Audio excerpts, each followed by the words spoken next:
O capítulo de número 3, como eu falei, é a consequência dos dois primeiros capítulos. O 1 entra no 2 e o 2 vai ter conclusão no 3. O 3 é interessante, porque a mulher que foi lançada fora e automaticamente ela já estava em posse de outro homem, no caso o Baal, espiritualmente falando, ou outro marido, fisicamente falando, mas na verdade aqui tem um retorno.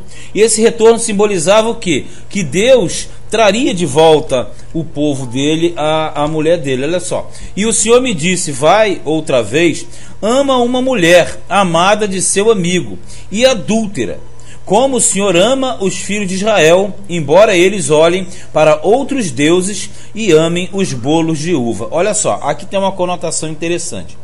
Capítulo 3 apresenta justamente quando ele fala assim: vai outra vez, ama uma mulher amada de seu amigo. Parece que o Oséias estaria tomando uma outra mulher pertencente ao marido, a uma pessoa, mas não é isso. Na verdade, a conotação, a tradução correta seria: volta a amar uma mulher. E a amar uma mulher seria aquela mulher que já não é considerada sendo dele, porque automaticamente ela já está fora. Vamos entender como é que funcionava no Antigo Testamento. Quando uma mulher, melhor dizendo, ela adulterava, o marido dava a carta de divórcio se quisesse, hein? Porque senão fazia com que ela fosse apedrejada em praça pública. Mas em alguns casos, para abafar a situação, o que não seria o correto, era feito o seguinte: simplesmente liberava e mandava embora. Então aqui dá a entender o que? Essa mulher não foi apedrejada, ela adulterou contra Oséias. Dá a entender de que ela se namorou de outro, o Oséias liberou, e aí ela foi e se casou com outro elemento. Só que nesse novo relacionamento, ela vai ser ou uma escrava, ou uma pessoa que vai ficar jogada. Então quando ele fala vai amado de seu amigo e adúltero, porque ela adulterou, aí ele fala: mas como o Senhor ama os filhos de Israel? Então está mostrando direto que ele lançou Israel no cativeiro, mas ele vai recolher. Aí ele fala assim: ainda que eles olhem para outros deuses, ou seja, ainda que sejam infiéis, e amem bolos de uvas. Os bolos de uvas nós já falamos muito, principalmente lá em Jeremias, quando fala de Instar, né? Quando fala das deusas pagãs do planeta Vênus. Então ali tinha aquela adoração e fazia-se esses bolos de uva para justamente favorecerem, adorarem essas divindades. Então o que ele está querendo dizer aqui é o seguinte: meu povo é infiel, está na idolatria, serve a outros deuses, mas mesmo assim eu os amo. Sinal de que tinha que recolher a mulher de volta. 2. E a comprei para mim por 15 peças de prata. 15 peças de prata. E um homer de cevada. E meio homer de cevada. Olha só, hein? E lhe disse: tu ficarás comigo muitos dias, não te prostituirás, nem serás de outro homem, assim quero eu ser também para ti. Olha só o que está acontecendo aqui.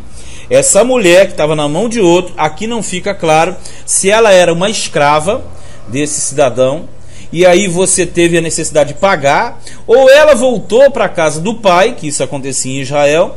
A mulher, quando saía do marido, voltava para a casa do pai e voltava a ser protegida por ele. E aqui no caso, o Oséias tinha que pagar por ela. Pagando por ela, veja bem, ou ele estava libertando essa mulher de uma escravidão, de uma escravatura, ou ele estava pagando novamente o dote por ela a seu pai. Aí a questão toda é o seguinte: ou uma ou outra vai dar no mesmo. Eu acredito mais na primeira hipótese, porque a primeira hipótese simboliza muito mais o cativeiro. É o período que Israel está sofrendo na mão do estrangeiro, e o estrangeiro é Baal, o estrangeiro é o amante. Então, na verdade, como está comercializando, ele foi lá e pagou pela vida dessa pessoa e trouxe-a de volta. Sinal de que Deus traria o povo dele de volta do cativeiro. Aí ele fala no 4, porque os filhos de Israel ficarão por muitos dias sem rei, sem príncipe, sem sacrifício, sem estátua, sem éfode ou terafins. Moral da história: é o período em que Israel ficará fora da terra, está fora da terra. Período que eles não têm o cumprimento dos mandamentos e as ordenanças do Senhor. 5. Depois tomarão os filhos de Israel e buscarão o Senhor, seu Deus. Olha só aí. E Davi, seu rei, e temerão o Senhor e a sua bondade no fim dos dias. Veja, no fim dos dias, milênio puro. Até porque no milênio tem a volta de Israel, a redistribuição das tribos, como nós vimos em Ezequiel, né? 48, principalmente, 47 e 48. E aqui nós temos uma referência interessante. Davi será o rei. E nós sabemos que já em várias escrituras fala da presença de Davi no fim dos tempos. Porque nós sabemos que Davi faz parte da igreja e volta com Cristo. E automaticamente, Davi voltando, ele é rei em Israel, porque Jesus ele é rei de Israel, mas é senhor do mundo. Então, na verdade, o Davi é como um corregente. É mais ou menos o seguinte: o plano celestial, você tem o Senhor e Jesus, ok? Para compreensão, na verdade os dois são o mesmo.